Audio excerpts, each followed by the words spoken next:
cet après-midi, mais je sais aussi pourquoi vous êtes là. Vous êtes là parce que vous êtes soucieux de votre pays. Vous êtes là parce que chacun se demande qu'est-ce que la Guinée va devenir. Donc nous, on est là pour essayer de vous donner quelques réponses et quelques pistes de réflexion. Cette tournée, c'est pour présenter un nouveau parti politique, le PADES, Parti des démocrates pour l'espoir. C'est un parti qui a de l'espoir et peut-être la première réponse que je voudrais donner, c'est parce que les gens me demandent pourquoi créer un nouveau parti maintenant, alors qu'il y a suffisamment de partis politiques. La réponse est toute simple. Vous savez, notre pays a pris son indépendance en 1958. Grâce aux pionniers, grâce à des patriotes guinéens qui se sont réunis pour se battre et donner l'indépendance politique à la Guinée.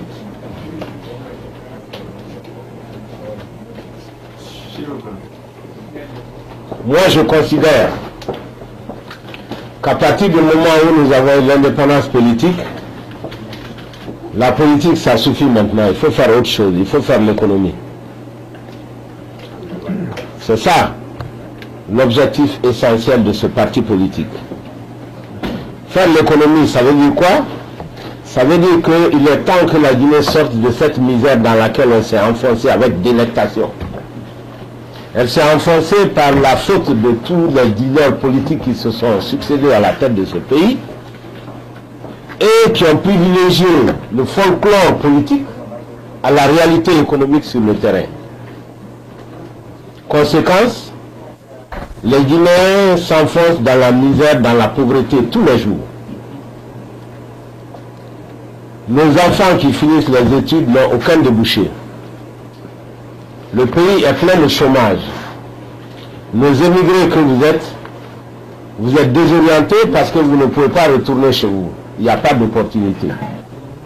Vos enfants étudient, mais on n'arrive pas à les mettre en Guinée, à les donner des emplois en Guinée. C'est un pays de paradoxe, parce que la Guinée, c'est un pays qui a toutes sortes de richesses, sur la terre et en dessous du sol, où la pluviométrie est abondante, mais en même temps un pays affamé, un pays avec de grandes richesses minières, mais en même temps un pays appauvri, un pays avec la façade maritime, des richesses halieutiques, mais un pays qui importe tout. Il y a quelque chose qui ne va pas. Depuis 50 ans, on tourne en rond. Eh bien, le PADES a été créé pour donner l'espoir économique à la Guinée.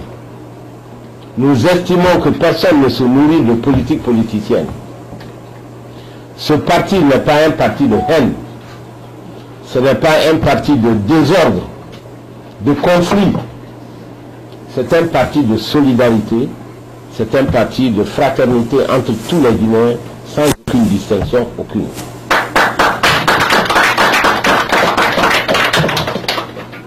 Il y a toujours une question qu'on m'a posée lorsque je commence à parler parti politique.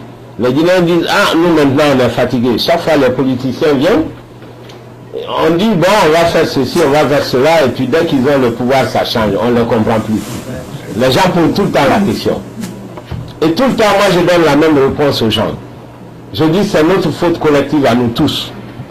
Parce que nous embauchons les politiciens sans lire leur CV. Normalement, ici, même quand tu vas chercher un boulot, on dit, quel est ton CV? Qu'est-ce que tu as fait? Voilà. La Guinée, c'est le seul pays au monde que moi je connais où tu peux être président de la République sans avoir construit une seule maison. Une seule maison. Quelqu'un qui n'a pas pu construire sa maison, est-ce qu'il peut construire le pays? Non.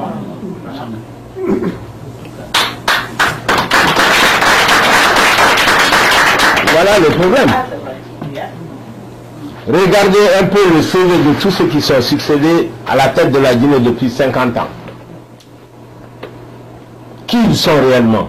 Qu'est-ce qu'ils ont pu faire avant d'être président de la République?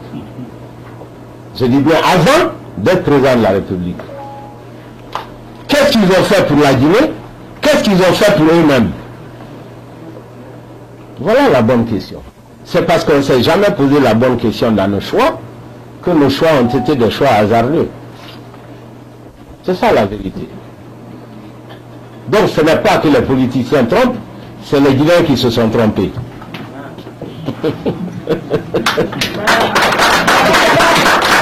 C'est la vérité. Voilà ce qui se passe. Alors, deux choses. Premièrement, nous voulons contribuer au débat politique, bien sûr, parce que nous aspirons à la démocratie, à une démocratie apaisée.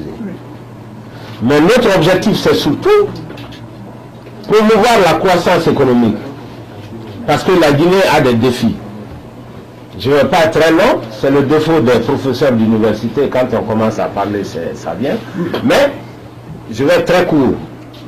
Sur le plan économique, nous avons trois défis. Premier défi, ce sont les infrastructures. Les routes, les hôpitaux, l'éducation, la santé, les ports, aéroports, l'électricité, l'eau. Tout ça, c'est ce qu'on appelle les infrastructures. Infrastructure, ça signifie en dessous des structures économiques. C'est ce qui permet de faire l'activité économique. Vous ne pouvez pas faire des usines s'il n'y a pas d'électricité.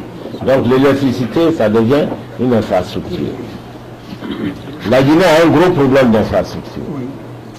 Tout le monde se rend compte aujourd'hui, ceux qui ont visité la Guinée, il n'y a presque plus de routes.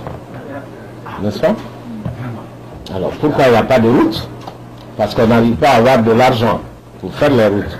Pourquoi on n'arrive pas à avoir de l'argent pour faire les routes? Parce qu'on ne respecte pas les règles du jeu. Il y a un certain nombre de choses qu'il faut faire pour mobiliser les ressources financières extérieures. Je ne rentre pas dans tous ces détails. Donc les infrastructures, c'est le premier défi. Deuxième défi, il faut créer des emplois pour nos jeunes. Évidemment, tout ceci, ça suppose une croissance économique forte. Comment on va faire la croissance économique forte? Il faut valoriser les secteurs porteurs de croissance. Les mines, l'agriculture. Si je prends le secteur minier, alors que le secteur minier doit dégager des suppléments de ressources pour financer le reste des secteurs de l'économie nationale, les mines se révèlent être un désastre. Pourquoi c'est un désastre? Parce que la Guinée est riche en bauxite, la Guinée est riche en fer, qu'on n'arrive pas à valoriser, la Guinée est riche dans beaucoup d'éléments. Alors si je prends le seul élément, la bauxite, aujourd'hui nous exportons beaucoup de bauxite, parce que les autres pays se sont retirés de l'exportation de la bauxite, tels que l'Indonésie. Donc la Guinée a pris cette niche-là. Mais si vous exportez de la bauxite brute, c'est quelque chose de brut. Au lieu de transformer, c'est la bauxite qui donne l'alumine, qui donne l'aluminium. Normalement, on devrait pouvoir, après 60 ans, transformer la bauxite en alumine et transformer l'alumine en aluminium. Ce faisant, on crée des milliers d'emplois, on retient ce qu'on appelle la valeur ajoutée ou la chaîne des valeurs. Au lieu de ça, on se contente d'exporter la poussière. Exporter la poussière ne rapporte rien du tout. C'est ce que les autres pays ont refusé jusqu'à maintenant. Donc, et tout le monde a suivi ce qui se passe aujourd'hui à Boké. La révolte de la jeunesse, parce que ça ne crée pas d'emploi, ça met de la poussière un peu partout, et la valeur ajoutée pour notre budget national est dérisoire. Voilà ce qui se passe.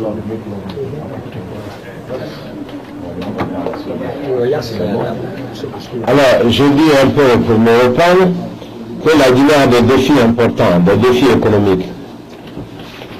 Le premier, c'est le manque d'infrastructures. Nous n'avons pas suffisamment de routes, nous n'avons pas d'hôpitaux. Et d'ailleurs, ça me rappelle que la Guinée, l'élite guinéenne fait toujours deux choses. L'élite guinéenne envoie ses enfants à l'extérieur, jamais en Guinée. Et l'élite guinéenne se soigne à l'extérieur, jamais en Guinée.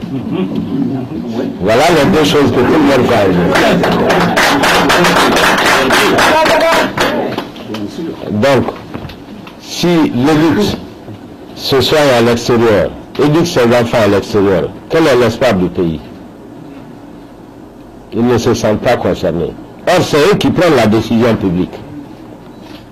Voilà déjà une première contradiction. Le manque d'infrastructures, c'est aussi le manque d'électricité. Alors, parlant d'électricité, j'ai l'habitude de dire que notre pays a deux choses. Bon, ça va, c'est bon. On entend bien. C'est bon, non? C'est bon. On attend. C'est bon, on attend.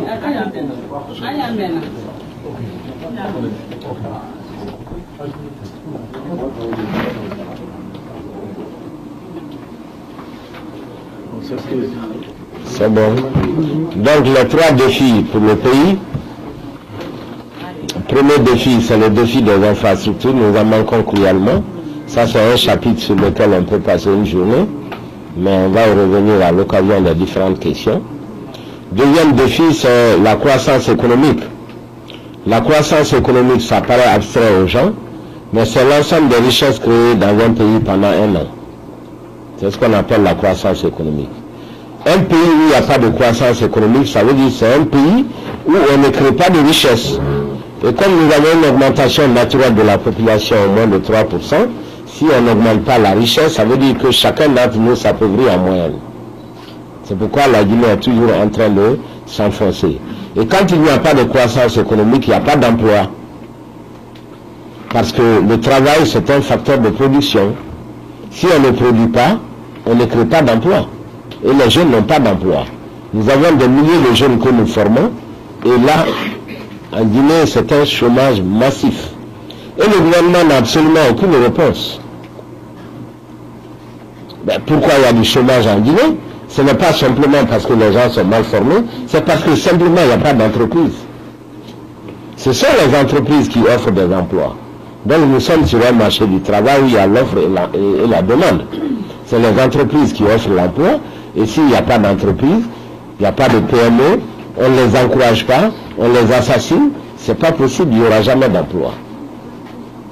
Donc ça revient au troisième défi, c'est-à-dire il faut encourager le secteur privé.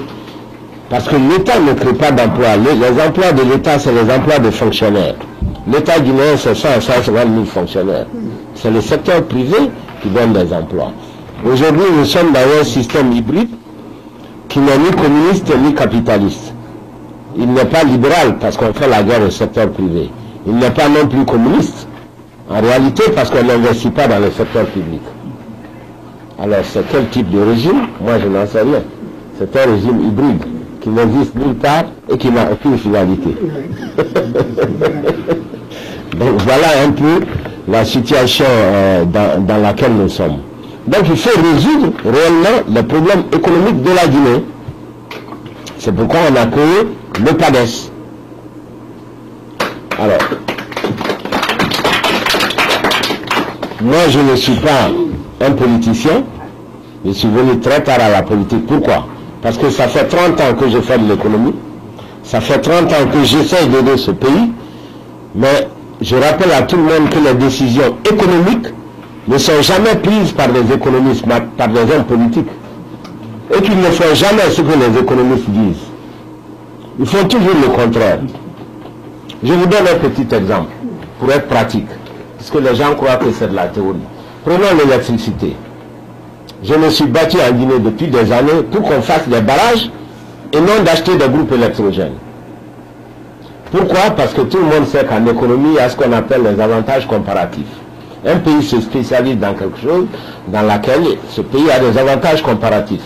En Guinée, on a les montagnes, on a beaucoup d'eau, ça donne les sites de barrage. La Guinée, c'est le pays qui a énormément de sites de barrage. Au lieu de faire les barrages, non, on va acheter des groupes électrogènes. Les 5 dernières années, on a dépensé plus d'1 milliard de dollars dans l'achat des groupes. Et ces groupes sont arrêtés, et on n'a même pas de prix du carburant pour faire marcher les groupes électrogènes. C'est ce qui se passe. Donc même si vous avez des capacités installées, les coûts opératoires, les coûts opérationnels, les coûts d'exploitation sont tellement élevés qu'on préfère arrêter le groupe et tout le monde reste dans le noir, et le jour suivant on fait 2 heures et puis on s'arrête, on fait 3 heures. Voilà ce qui se passe. Alors qu'avec le même montant, on aurait pu faire des barrages.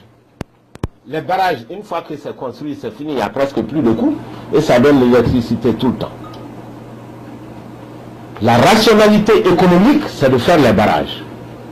Maintenant, pourquoi on s'évertue à acheter des groupes électrogènes d'après vous? C'est la corruption. Voilà. Parce que quand on achète des groupes électrogènes pour 100 millions de dollars, c'est rapide. C'est une affaire de quelques semaines et on a 5%, 10% qu'on se partage. Voilà. Mais quand on doit faire des barrages, il faut d'abord faire l'étude du barrage. Ça prend du temps, c'est long, c'est consistant, c'est difficile à faire, mais quand c'est fait, au moins le pays gagne.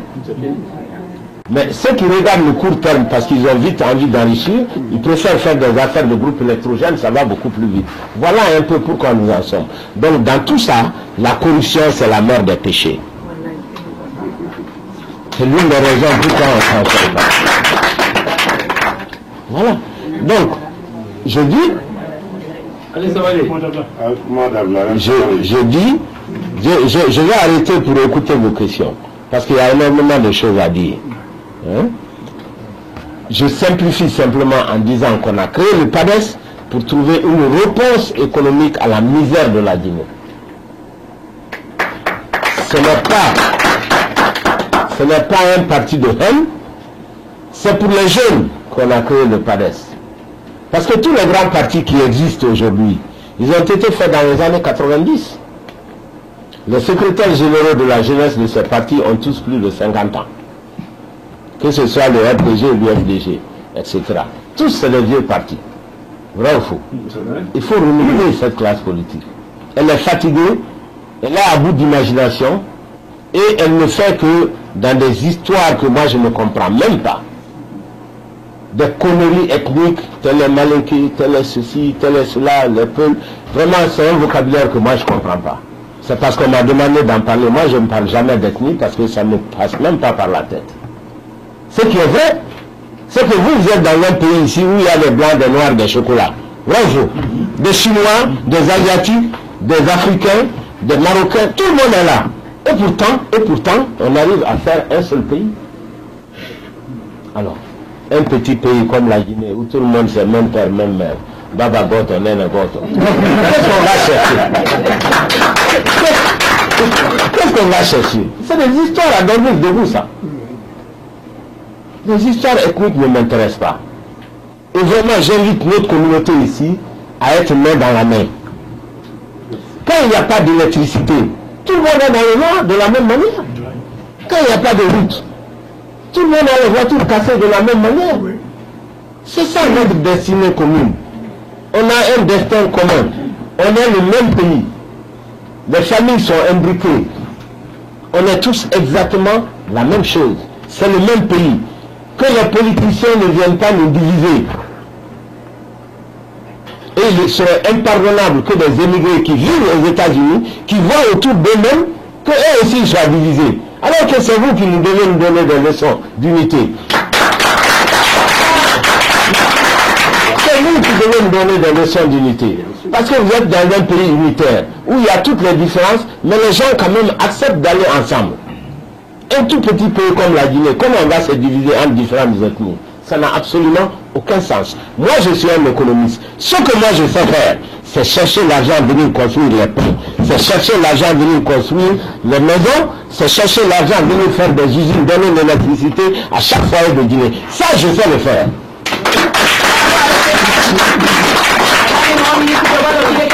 Ça, je sais le faire. Mais je ne sais pas diviser. Voilà. Si vous voulez que le pays s'en sorte, que vos enfants ici puissent trouver du travail en Guinée, que vous-même vous puissiez rentrer en paix dans votre pays, dans un pays qui marche, il faut rejoindre le PADES, parce que ça c'est l'espoir de la Guinée. Les autres là, ils ne peuvent rien faire. Aucun d'eux ne peut rien faire. Ils ne savent même pas comment faire. La seule chose que nous avons comme progrès ici, c'est Kaleta. C'est moi qui ai amené Kaleta. Je me suis bagarré contre le président, contre le gouvernement pendant 3 mois pour qu'ils acceptent de faire Kaleta. J'ai amené les fibres optiques. Parce que c'est moi qui négocie avec les Chinois. Depuis que j'ai quitté, il n'y a pas un seul projet qui est financé par eux. On ne va pas rester dans ça, dans cette misère tous les jours. Hein? Aujourd'hui, on n'arrive même pas à nettoyer la ville. Conakry, c'est la capitale mondiale de la saleté et des ordures. Voilà. Un gouvernement qui ne peut pas nettoyer une ville, vous pensez que ce gouvernement peut faire un pays? Si vous ne pouvez pas nettoyer une ville, vous pouvez construire un pays? Non, mais il faut être sérieux, quoi. Alors, il faut que l'on change. Il faut que la Guinée change. Il faut qu'on ait un peu plus d'espoir. Voilà, mesdames et messieurs, c'est quelques mots que je voulais vous dire. Avant de répondre à vos questions, je suis à votre disposition et je vous remercie. Merci. La première question et la troisième question, c'est la même. D'accord? Monsieur Béré a parlé de corruption en Guinée. Il pense que les fonctionnaires sont trop corrompus et qu'avec ces fonctionnaires-là, on ne peut rien faire du tout. Parce qu'ils sont en train de bloquer littéralement tous les projets. Quand ils n'ont pas leur intérêt dans les projets sont bloqués. Il a raison.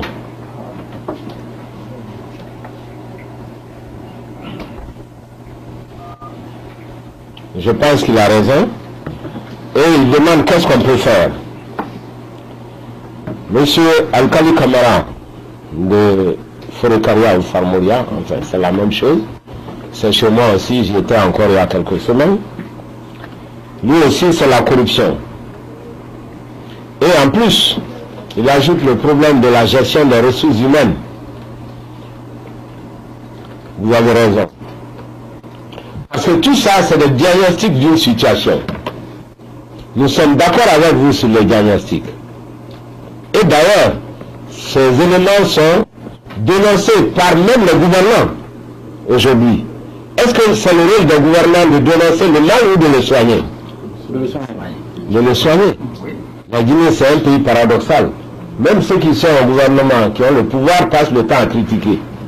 Comme s'ils étaient encore dans l'opposition. Ça n'a pas de sens. Alors, là où je ne suis pas d'accord avec vous, c'est quand vous dites, je crois que c'est M. Kamara Al-Kali qui l'a dit, que le Guinéen est malhonnête. Je ne suis pas d'accord avec vous. Le Guinéen n'est pas plus malhonnête que l'Américain, que le Malien, le Sénégalais. Tous les hommes sont honnêtes et tous les hommes sont malhonnêtes. Tout dépend dans quelles circonstances. Les gens sont malhonnêtes parce qu'il y a l'impunité. C'est parce qu'il y a l'impunité, c'est tout. Et quand vous dites la corruption, c'est facile de combattre la corruption. Ceux qui ont suivi la campagne que j'avais faite en 2010, le Parti Plus, ceux qui se souviennent, mon programme était basé sur la lutte contre la corruption. Parce qu'on ne peut rien faire dans un pays où tous les fonctionnaires sont corrompus. Mais pourquoi ils le sont? Parce qu'il n'y a jamais de punition. C'est tout. C'est parce qu'il y a l'impunité. Lorsqu'on a le pouvoir, il y a suffisamment de textes en Guinée pour réprimer la corruption en réalité. Si vous avez remarqué en 2010, lorsque ce pouvoir est venu, la corruption a cessé. Parce que tout le monde avait peur. Jusqu'à ce que tout le monde se rende compte que le nouvel arrivé ne punit pas comme l'ancien. Et qu'il ne punit même pas du tout. C'est à partir de là que tout le monde s'est mis encore de cœur joie dans la corruption. Il suffit simplement de punir le premier coupable.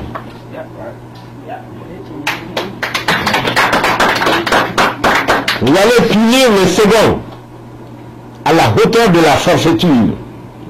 Vous allez punir le troisième. Je vous assure que vous n'aurez jamais un quatrième Guinéen. C'est aussi simple que ça. Donc, si le PADES a le pouvoir, nous allons punir les délinquants économiques. On va les punir, c'est tout. Mais seulement, vous ne pouvez pas punir les délinquants économiques si vous-même vous êtes délinquant. Voilà la question. On ne peut punir les autres que quand on est soi-même propre. Mais si vous venez affamer au pouvoir, vous voulez tout avoir, vous avez des problèmes. Moi, je suis déjà rassasié avec l'argent. J'en ai pas besoin, honnêtement. À mon âge, j'ai suffisamment d'argent pour bien vivre, pour bien mourir. Hein? Et là aussi, c'est important. Il ne faut pas qu'on choisisse des gens qui sont pauvres, qui n'ont rien et qui cherchent à s'enrichir avec la politique. Voilà le problème. Donc faites de bons choix. Et la Guinée va s'en sortir. Oui, la corruption existe. Oui, nous pouvons résoudre le problème de la corruption en bannissant l'impunité. C'est l'impunité qui encourage la corruption et rien d'autre. Non, les Guinéens ne sont pas plus malhonnêtes que les autres. Les Guinéens ne sont pas plus malhonnêtes. C'est parce qu'ils ne sont pas punis. Les délinquants ne sont pas punis, c'est tout. Les camarades, ils sont payés. Pardon? Ils sont bien payés. Non, j'arrive. Même, ce n'est pas une question de paye. Même s'ils sont bien payés, même les mieux payés, ça donne à la corruption. Parce qu'il n'y a pas de sanctions. C'est ça la vraie question. Tant qu'il n'y aura pas de sanctions, la délinquance économique va continuer. Même si vous les payez des milliards. C'est M. Keta ou M. Kaba. Il faut choisir.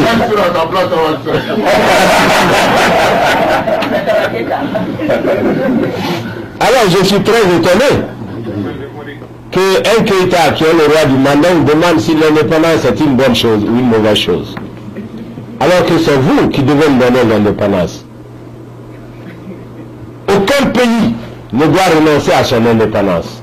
Aucun pays ne doit renoncer à sa dignité. Donc c'est vraiment pas, c'est une question qui me surprend énormément. Parce que ce que j'ai dit à l'introduction, peut-être que vous n'avez pas compris, je dis ceci. La Guinée a eu l'indépendance depuis 1958. Cette génération qui a lutté pour la dignité de l'homme africain, pour l'indépendance de la Guinée, dont nous jouissons aujourd'hui, nous devons leur rendre hommage pour cette lutte-là, pour arracher l'indépendance politique et la liberté pour la Guinée et pour tous les Africains. Maintenant, notre génération a un objectif, ce n'est pas de faire de la politique politicienne, mais c'est d'améliorer le niveau de vie des Guinéens. C'est ça notre mission maintenant. Ça ne sert à rien de venir aujourd'hui de faire de la politique politicienne, comme si les gens se nourrissaient de politique. Alors qu'on a fini la politique depuis 1958, si tu as l'indépendance, qu'est-ce que tu fais d'autre avec la politique? Hein? Il faut donner à manger aux gens. Il faut que les gens aient des emplois. Il faut que le niveau de vie augmente. Il faut que les gens aient l'électricité, qu'ils aient l'eau, qu'ils aient une ville propre, un pays organisé, une industrie prospère, des exportations qui rapportent de l'argent. C'est ça qu'on doit faire. On ne doit pas perdre son temps à faire de la politique politicienne. C'est ça que je veux dire. Ok, M. Keita. Alors, vous dites, en Guinée, le problème est-il politique ou bien c'est le problème, si c'est la population qui a le problème? Non, la population ne peut pas avoir le problème. C'est la politique dans le pays qui fait mal. On a une malgouvernance politique. La difficulté, voyez-vous, je vais m'expliquer encore plus simplement pour ceux qui n'ont pas compris. J'ai dit, le défi de la Guinée, c'est un défi économique, vrai ou faux? Mais, qui prend la décision économique? C'est le pouvoir politique. Donc, si tu veux résoudre le défi économique, tu es obligé de prendre le pouvoir politique. Voilà ce qui se passe. Parce que les hommes politiques, on les a conseillés économiquement, ils ne respectent pas les règles économiques. Alors, vous avez le choix. Soit les hommes politiques, vous les faites comprendre l'économie, ou les hommes économiques, vous les transformez en hommes politiques. La deuxième solution est peut-être plus facile. C'est ce que je vais essayer de faire maintenant. Oui. Alors, vous dites les émigrés, ils ont beaucoup de problèmes, M. Keita. Ils n'ont pas envie de rester ici, mais ils ne peuvent pas rentrer non plus. Mais ce n'est pas les immigrés seulement qui ont des problèmes, c'est toute la population guinéenne qui a les mêmes problèmes. Aujourd'hui, cette population guinéenne aime la Guinée, mais elle a envie de venir ici, et vous avez envie d'aller là-bas. Vous risquez de vous rencontrer sur la mer entre ceux qui veulent retourner et ceux qui veulent venir.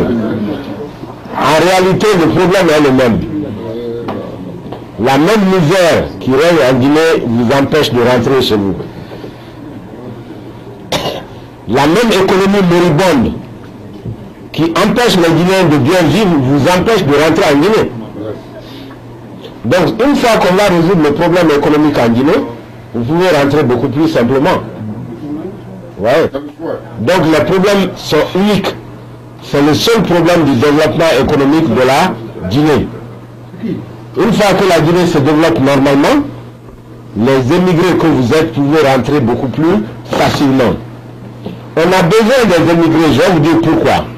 Et pourquoi je prends tout ce temps pour faire le tour de tous les Guinéens à l'extérieur. Ce n'est pas pour le poids de vote électoral. Parce que tous les émigrés guinéens, ça ne fait pas plus de 1% dans le vote. Donc ce n'est pas pour ça. Les émigrés ont un rôle important. Pourquoi? D'abord, en termes d'envoi d'investisseurs dans nos pays, chacun d'entre vous peut drainer des affaires en Guinée. Ça, c'est extrêmement important.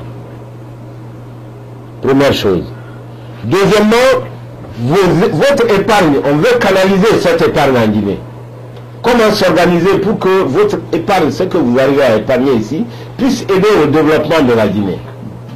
Dans d'autres pays, on a organisé pour les maisons, les gens achètent des maisons parce que les Guinéens que vous êtes, vous avez beaucoup de problèmes pour construire en Guinée aujourd'hui. Vous envoyez l'argent à votre soeur et puis elle bouffe. Votre frère, il bouffe. Votre cousin, il bouffe. Vos amis, ils détournent. C'est vrai ou c'est vrai? Donc aujourd'hui, vous êtes très embêtés. Alors, si le PADES est au pouvoir, nous allons organiser, comme beaucoup d'autres pays l'ont fait, pour que d'ici, vous puissiez acheter des maisons en Guinée. Des maisons bien construites. On va mettre des mécanismes en place.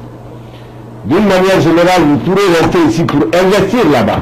On va organiser le système financier qui permet cela, avec toutes les garanties que vous devez avoir. Ça, c'est quelque chose qu'on peut faire.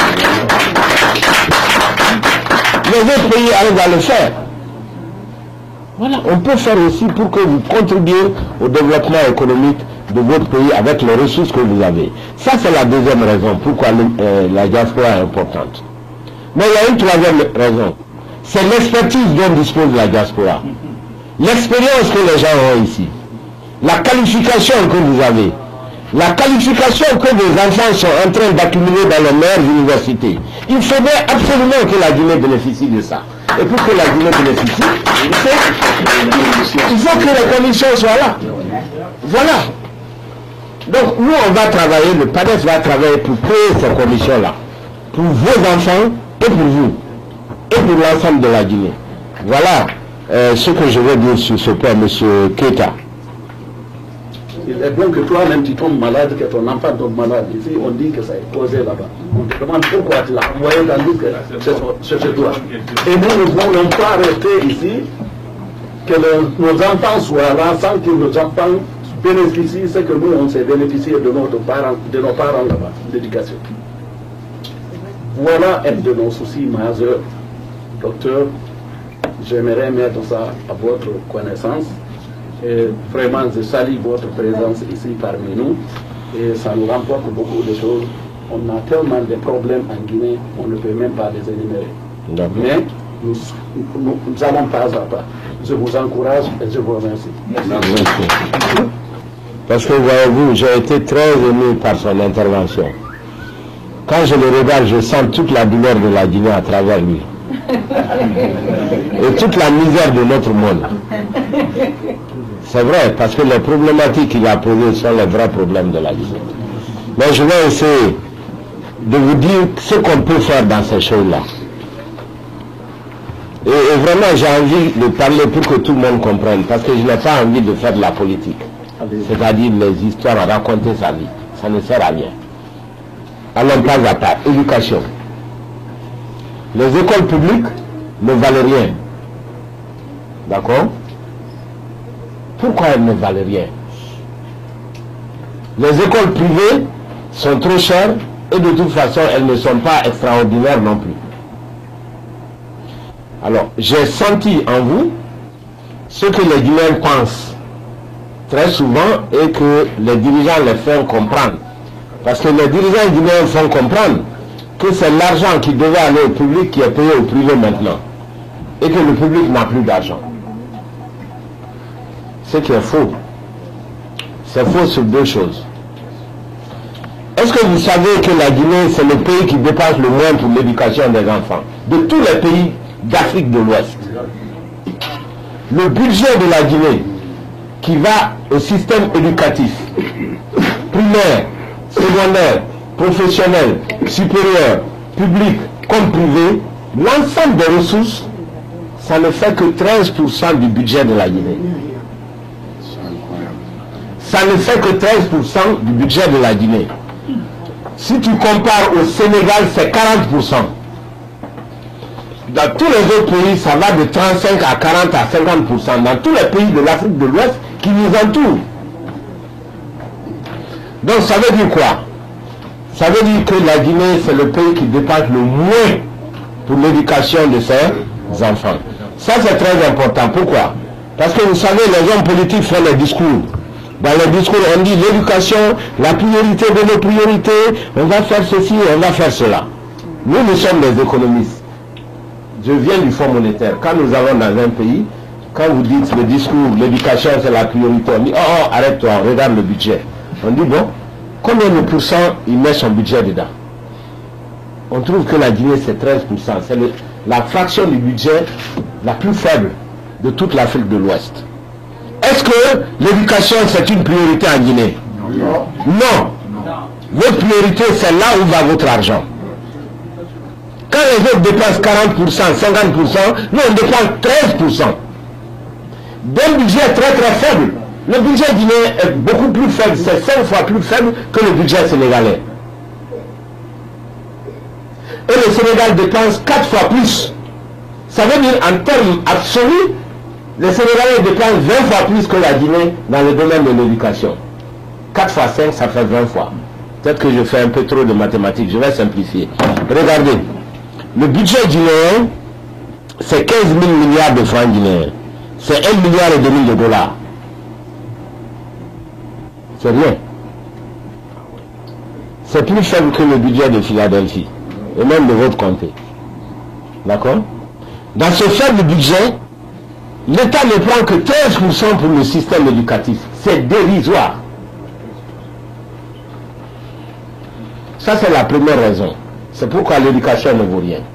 Parce qu'on ne dépense pas pour l'éducation. Deuxième raison, c'est encore pire.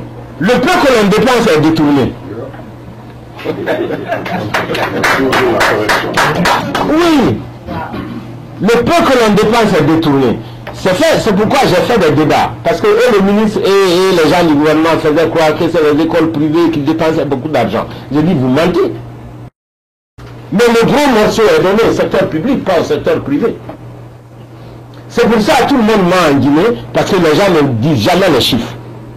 On dit, ah, ça coûte trop cher le privé, c'est le public qui ne coûte pas cher. Même si tu ne dis pas ça, si tu dis le privé coûte cher, ça veut dire quoi? Ça veut dire que c'est le public qui ne coûte pas cher. C'est faux. Le public mange 2 fois plus que le privé, l'argent public. Voilà ce qui se passe. Donc, pour répondre à votre question, l'éducation ne marche pas pour 2 raisons. Premièrement, la Guinée dépense moins. Deuxièmement, le peu que la Guinée dépense est détourné. C'est ça. Donc si c'est le paresse, d'abord on va dépenser plus, et puis personne n'ose bouffer ce que moi je dépense. Tu n'oses pas. Tu vas passer ta vie en prison.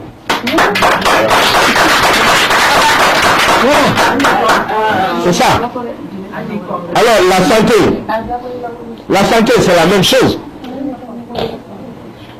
Tout le monde se soigne à l'étranger, mais ce que vous ne savez pas, c'est que ce que l'État dépense dans les évacuations, c'est des dizaines de millions de dollars. Ça peut construire le meilleur hôpital à Conakry même. Le meilleur hôpital. Donc il y a un manque de volonté politique. Au lieu de dépenser pour aller se faire soigner chez les autres au Maroc, à Dakar, mais pourquoi ne pas construire en Guinée? Donc il y a un manque de volonté politique, il y a le non-patriotisme des dirigeants, et d'ailleurs ils finissent tous en caisse. Parce que tu as beau avoir ton visa pour l'extérieur, quand ça te frappe, tu n'as pas le temps d'atteindre l'aéroport même parfois. Hein? Voilà. Donc il vaut mieux faire chez nous. Mais ils préfèrent envoyer à l'extérieur, ils préfèrent s'asseoir avec leur visa. Dès qu'il y a un petit problème, ils sont à l'aéroport.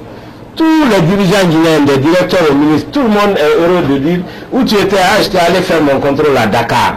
J'étais allé faire mon contrôle à Paris. Personne n'a honte. Les dirigeants devraient avoir honte dans un pays de dire je vais me soigner. Ou à Dakar, un pays où il n'y a que du sable. Il n'y a que du sable à Dakar. Qu'est-ce qu'il y a là-bas? Du sable. Donc vraiment, on arrête le cinéma. C'est ça le problème. Voilà la vérité. Alors, un peu de faire. Et d'ailleurs, il dit c'est mieux la saison de pluie, parce qu'il y a moins dedans, mais vous vous trompez. Parce qu'il risque d'y avoir de choléra cette année. Quand il y a la pluie sur les saletés, ça donne le choléra. Il y a un risque d'avoir l'épidémie de choléra. Alors, que faire? Il me demande que faire. Pour nettoyer une ville, qu'est-ce qu'il faut faire? Il y a combien de villes dans le monde de plus que Conakry? Faisons ce que les autres font. Est-ce que ça c'est compliqué? Non. Faisons ce que les autres font. Si les autres arrivent à nettoyer, pourquoi pas nous? C'est parce qu'on ne fait pas ce que les autres font. D'abord, si tu prends le marché de Conakry, on paye tous les jours l'argent dans les marchés. Où va cet argent? Non, non. Prenez ça, donnez à des entreprises, elles vont nettoyer la ville. Mais regardez ce qui se passe maintenant dans l'histoire du nettoyage. Un moment, qui s'occupait du nettoyage? On dit le maire. Ensuite, on dit c'est le gouverneur qui s'en occupe. Après, on dit c'est le ministère de l'administration du territoire qui s'en occupe. Après, on dit c'est l'armée et la gendarmerie qui s'en occupe. Comme si le rôle des gendarmes c'est de nettoyer ou de pourchasser les voleurs. Est-ce que le rôle du gendarme c'est de nettoyer une ville? C'est pas son travail, nous les militaires. Hein? Aujourd'hui, on dit non, ça se trouve à un bureau de la présidence. Donc, comment on peut trouver des solutions comme ça? Chaque matin, on change de solution, selon la tête du client. Au lieu de découper la ville, donner aux petites et moyennes entreprises, ça crée des milliers d'emplois pour nos jeunes.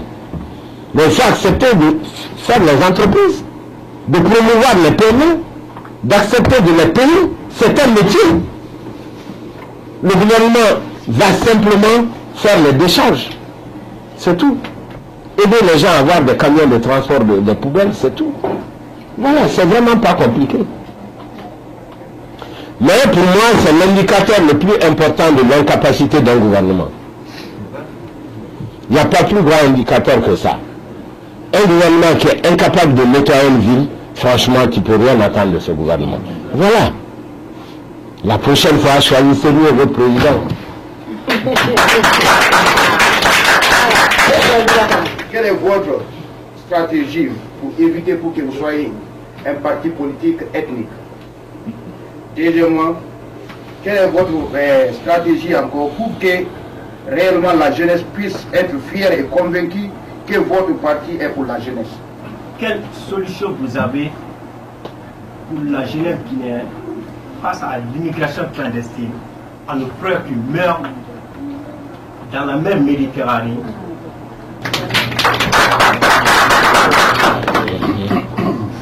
Il est préoccupé par les problèmes ethniques. Hein? Qu'il y a eu une division ethnique en Guinée. Moi, je ne crois pas trop. Les gens tentent. Parce que regardez la Guinée. Ce qui est bien reparti en Guinée, c'est la misère pour tout le monde. D'accord? Hein? Il n'y a pas encore les graines de la division. C'est-à-dire que la division ethnique aurait bien marché si quelqu'un avait construit une partie du pays et laissé l'autre partie dans la misère. Mais en réalité, tout le monde est dans la même misère. Hein? Non, il ne faut pas être trop occupé par ça. Vous voyez? Laissez les histoires ethniques là maintenant. Il faut travailler, il faut faire sortir la Guinée de sa léthargie. Tout le monde est dans la même léthargie. Tu as beau parler ethnie, moi je ne vois rien du tout. C'est la même misère qui est répartie entre tous les Guinéens, de quelques régions que ces Guinéens soient. Personne n'a de goudron.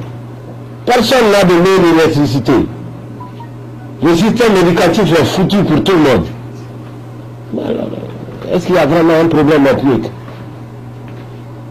Nous, en tant qu'adultes, notre devoir, c'est de nous comporter de telle sorte que le problème-là ne se pose pas. Quelqu'un a bien dit, si vous arrivez à Kofi Annan, vous n'entendrez jamais parler des histoires ethniques là. Ça n'existe même pas. Tout le monde est préoccupé à aller en classe. Pour moi, tous les enfants sont mes enfants. Je ne fais absolument aucune différence. Voilà. Donc vraiment, c'est quelque chose qui m'embête quand on en parle, parce que moi je dis que ça n'a même pas lieu d'être. Parce que s'il y avait au moins une région qui était bien gâtée par rapport aux autres, tu vas dire, bon, il y a un problème ethnique. Mais aucune région n'est gâtée. Si on prend le RPG, les gens parlent, ils parlent. La capitale du RPG, c'est Signy. Il n'a même pas 10 km de goudron. Mais alors. Donc il n'y a pas de politique ethnique, ça n'a pas existé en Guinée. C'est dans la tête des gens et dans les discours. Mais dans les faits, la misère est répartie équitablement entre tous les Guinéens. Voilà. Bon, qu'est-ce qu'on fait pour la jeunesse? C'est une bonne question. J'ai dit, je vais vous distribuer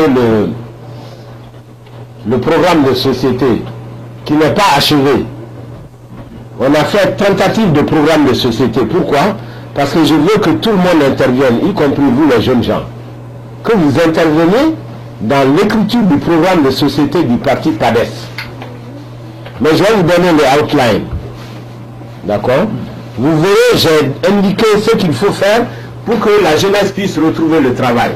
En fait, il faut la croissance économique. Comment on fait la croissance économique? En finançant, il faut que l'État finance les infrastructures de base. 2, il faut que l'État encourage le secteur privé. C'est très important. Encourager le secteur privé, il y a plusieurs branches. On peut encourager le secteur privé dans ses relations avec l'administration. On peut encourager le secteur privé dans les dépenses publiques et octroyer ces dépenses à des entreprises guinéennes au lieu de financer les entreprises extérieures. D'accord? Et quand on finance les entreprises guinéennes, il faut payer à échéance indiquée et non accumuler des arriérés vis-à-vis de ces entreprises. Ce qui est le meilleur moyen de les tuer. C'est ce qui arrive très souvent. Dès qu'une entreprise contracte avec l'État, l'État vous doit 1 milliard. Dans 2 mois, vous n'aurez pas, sauf dans 2 ans. Avant d'avoir l'argent, vous avez déjà liquidé votre entreprise, vous avez renvoyé tout le monde, vous avez fermé tout, et les 2 milliards que vous allez avoir, vous allez les laisser la moitié dans le circuit financier, dans la corruption. Donc la meilleure façon de tuer les entreprises, c'est d'accumuler des arriérés vis-à-vis des entreprises privées. Ensuite, les jeunes qui font les PME, ces jeunes n'ont aucun encadrement, ils n'ont aucun financement non plus. Les start-up, il faut financer les start-up des jeunes. Quand les jeunes se regroupent et qu'ils ont des idées d'entreprise, l'État se doit de les financer. Ou alors, l'État encourage les banques à les financer en faisant le backup avec le système de garantie bancaire. Ouais. On a beaucoup de techniques pour aider les entreprises. D'abord, pour promouvoir, encourager leur création, les accompagner et les aider à grandir. Les aider à les financer. C'est ça que l'État doit faire. Et lorsqu'il y a des entreprises étrangères qui viennent s'installer, l'État doit les encourager non plus, et non pas les réprimer. Et non pas les décourager par la corruption des fonctionnaires dans les circuits financiers. Vous voyez? Donc il y a tout un ensemble d'actions qu'il faut entreprendre pour que les jeunes puissent avoir de l'emploi. Et vraiment, l'objectif du PADES, c'est de promouvoir le développement économique. C'est ça qui donne l'emploi à des milliers de jeunes que nous avons. Donc nous avons un plan très précis. On va vous donner l'esquisse du programme de société. Vous-même, vous pouvez ajouter vos idées qui seront dans le programme de société du parti PADES, parce que nous avons renversé la chose. On ne fait pas des programmes tout finis pour venir vendre aux gens. Nous vous demandons, vous avez des idées, contribuez à écrire le programme de société de PADES. Ok? Et je compte vraiment sur la jeunesse. Parce que contrairement aux autres, moi je suis tout le temps avec les jeunes gens. Ceux qui me connaissent, si vous arrivez à mon bureau, je suis toujours envahi. Même manger là, je ne mange jamais seul. Je suis toujours entouré de jeunes gens. Donc vraiment, ce n'est pas le problème. Alors, et ça rejoint la question de Ali Chérif. Hein? Lorsqu'on dit que la jeunesse est poussée à l'immigration, ça c'est l'indicateur le plus féroce de l'échec d'un pays. Et vous savez qu'aujourd'hui, la Guinée est le plus grand pays d'émigration aujourd'hui, en partance pour l'Europe. Le nombre de Guinéens qui va en Europe par la route clandestinement, c'est le plus élevé de toute l'Afrique noire. Aujourd'hui, ils ont mis des filières à Conakry. Mais c'est notre aveu d'échec. Tous les adultes guinéens devraient avoir honte de voir nos enfants aller se noyer dans les eaux de Méditerranée. Tout le monde. C'est une honte que nous devons tous partager. Chaque fois que quelqu'un meurt sur la route pour aller en Europe, soi-disant pour aller au paradis, c'est parce que là, il a pensé que là-bas c'est l'enfer. Donnez-lui l'opportunité sur place. Il ne va pas perdre son temps et mourir dans les eaux de la Méditerranée. Mais le problème, il est unique. Donnons des opportunités d'investissement, d'emploi, ayons une économie qui marche et on verra de moins en moins de Guinéens aller se perdre dans les eaux de la Méditerranée. Il me parle de Mohamed Chérif, scholarship, les bourses qu'on donne aux gens. D'abord l'histoire de notes. L'histoire de notes, peut-être que les gens ne sont pas au courant, c'est qu'au lycée en Guinée, pour faire le bac, l'État prenait en compte les notes pendant toute l'année qui s'ajoutaient aux notes de l'examen. Je crois 1 tiers, 2 tiers, quelque chose comme ça. N'est-ce pas?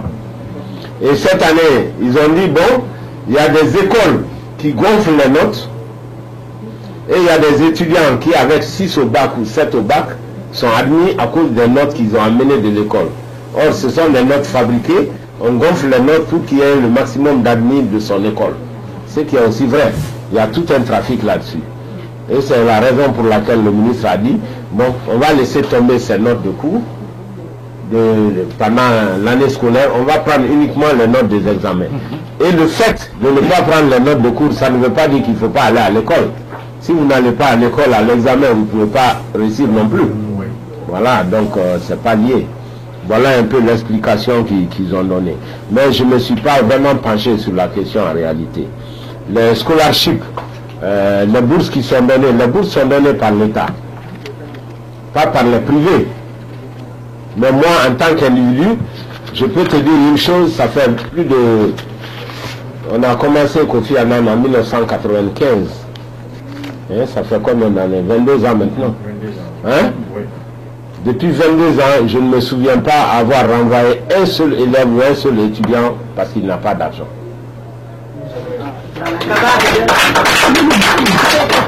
Ça n'arrive jamais.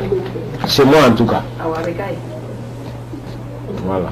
Mais on ne peut pas faire non plus de publicité pour ça, sinon personne ne va payer. Est-ce que c'est les lois qui n'existent pas ou bien les lois ne sont pas appliquées? C'est parce qu'elles ne sont pas appliquées. C'est ça le problème. Les lois existent, mais l'application des lois est du domaine du gouvernement. Le vote des lois est du domaine de l'Assemblée nationale. Ok? Même si l'initiative peut venir du gouvernement. Donc c'est parce que les lois contre la corruption ne sont pas appliquées. Sinon, les lois existent. Le détournement, c'est un délit. C'est un crime qui est puni par le code pénal, mais simplement il n'est pas appliqué. Deuxièmement, le problème de fictif. Le problème que nous avons avec le ministre, c'est qu'il est passé, il y a eu un contrôle, mais il a mélangé beaucoup de choses, monsieur le ministre. Au lieu de prendre le résultat du contrôle, venir discuter avec nous, les universités privées, Il a appelé les journalistes et il a dit des chiffres qui n'ont absolument aucun sens. Pour faire comprendre ceci, supposons que le gouvernement paye 10 étudiants, 10 dans les universités privées, lui il vient, il dit que non, les étudiants fictifs, c'est-à-dire qui manquent, c'est 20. Comment ça c'est possible? On ne peut pas payer pour 10 étudiants et dire qu'il y a 20 qui manquent. Est-ce que vous comprenez?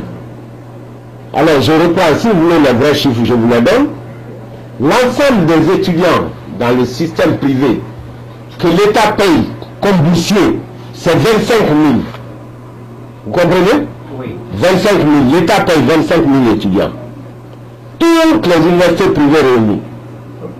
Le ministre vient, il dit il y a des fictifs. Les fictifs, c'est les étudiants qui manquent. Oui. D'accord? Il dit il y a des fictifs de 32 000. Est-ce que ça c'est possible? Oui, mais c'est après. Attendez. Quel après le contrôle? Je suis en train de te dire quelque chose, tu dis après le contrôle. Bien sûr qu'il a fait le contrôle, mais il a pris des résultats sans connaître, sans discuter, sans savoir ce qu'il fait. Alors, prenez une minute, puisque vous rentrez dans le sujet, je vais vous expliquer. Quand on fait de la biométrie, il y a 3 sortes de biométrie dans les universités, ok? S'il vous plaît. Biométrie, ça veut dire c'est le contrôle physique, ok? D'accord? Vous pouvez faire la biométrie pour dire je viens contrôler les étudiants pour lesquels l'État paye une bourse. Oui. D'accord? Oui. Ça c'est la première chose. En ce moment, vous venez, comme l'État a 25 000 étudiants, vous venez contrôler uniquement les 25 000. D'accord? Maintenant, si vous trouvez que ça manque dedans, vous dites qu'il y a des fictifs. Ok? Mais si tu viens faire la biométrie, dans les universités, tu prends tous les étudiants. Parmi les étudiants, il y a des boursiers, mais il y a des non-boursiers. Il y a des Guinéens, il y a des étrangers. Si tu prends le tout venant, ça c'est ce qu'on appelle la biométrie pour raison statistique. Comprenez ce que je dis? Donc, la biométrie qui a été faite pour raison statistique. Oui, il y a eu 52 000 au total. Vous comprenez? Le ministre s'est saisi de ça, a rassemblé les journalistes et a commencé à raconter des histoires.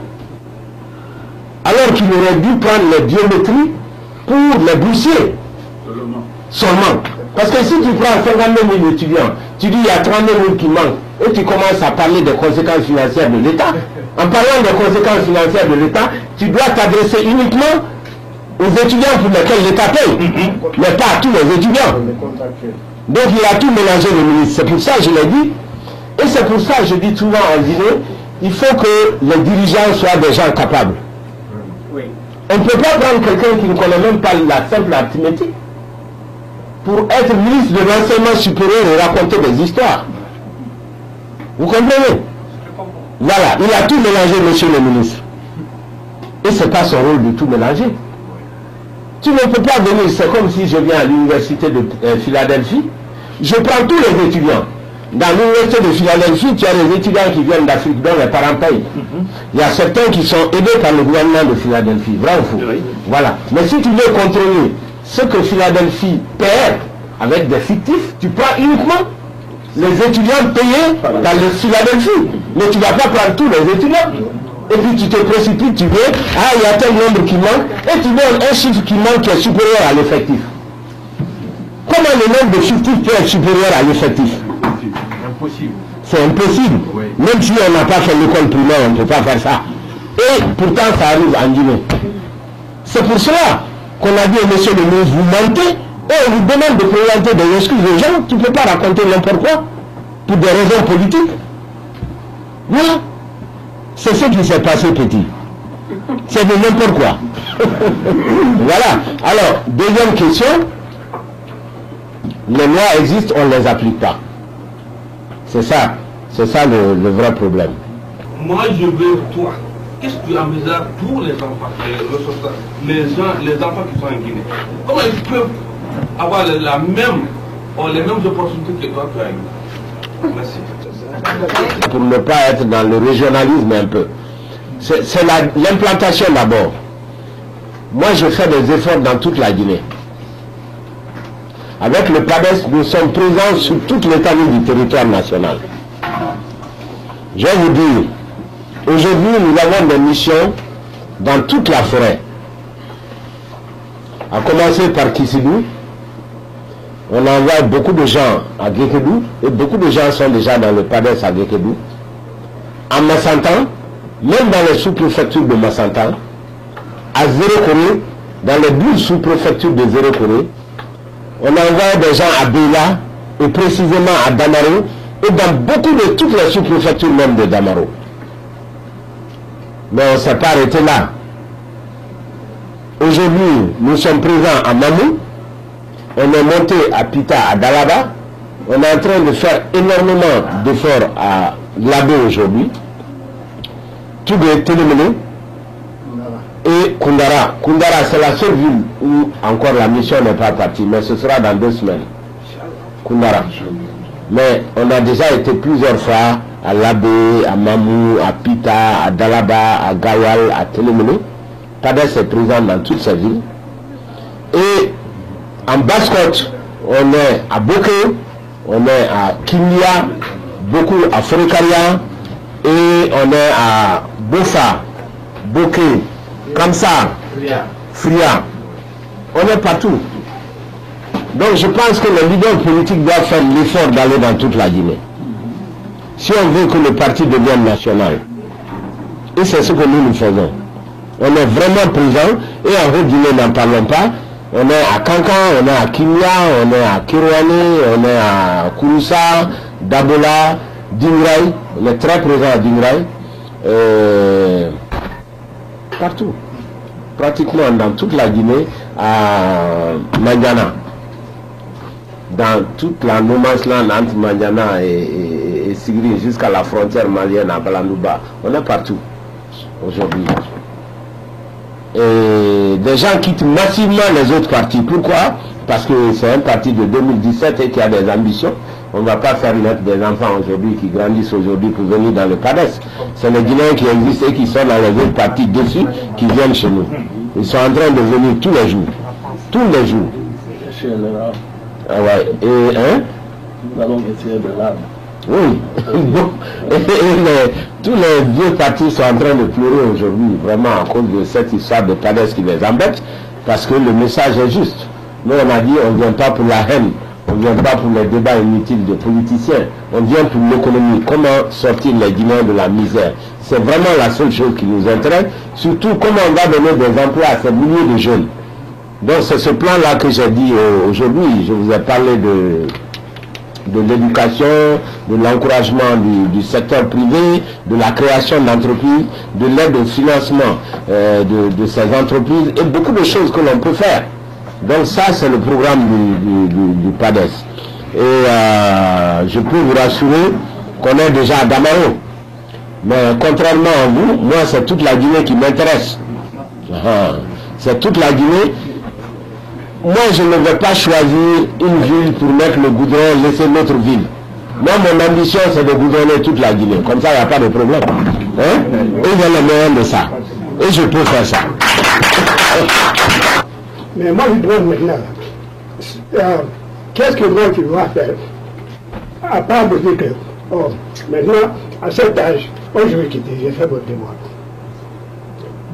C'est la question que moi je pose. D'accord, on va se voir parce que je n'arrive pas à identifier le problème. C'est ça. Je n'arrive pas à identifier là où exactement est le mieux. Je pourrais intervenir pour que vraiment vous puissiez exécuter ce projet. C'est vraiment dommage parce que la plupart des projets sont bloqués pour un oui, pour un non. Souvent d'ailleurs on ne sait pas pourquoi exactement. Mais on va essayer de se battre. Hein? Et en dehors de cette conférence, vous allez m'expliquer exactement et je vais essayer de voir ce que je peux faire pour débloquer le projet. D'accord?